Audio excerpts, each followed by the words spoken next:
अस्सलाम वालेकुम, welcome back another vlog. मैं हूँ तारिक हुसैन। आप अभी भी काम कर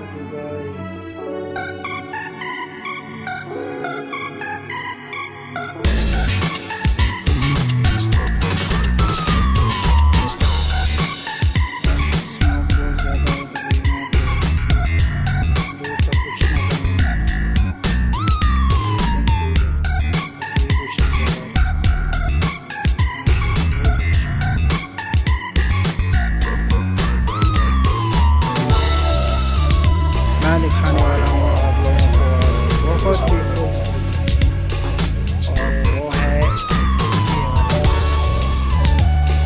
ये बहुत बड़ा सर्कल है दुबई का। बहुत ही बड़ा है। मैं पास में खड़ा हूँ, उसके नीचे खड़ा हूँ, जिसकी वजह से वो ना पूरा नज़र नहीं आ रहा। बहुत ही बड़ा है माशाल्लाह। ये समंदर के अंदर बनाया हुआ है इन्होंने। ये देखो इसका पिलर कितना बड़ा है। केबन बने हुए हैं यहाँ पे एसी वाले, उसमें टिकट लगता है, घुमाते हैं। ये पूरा दुबई नज़र आता है यहाँ माशाल्लाह, बहुत ही अच्छा है।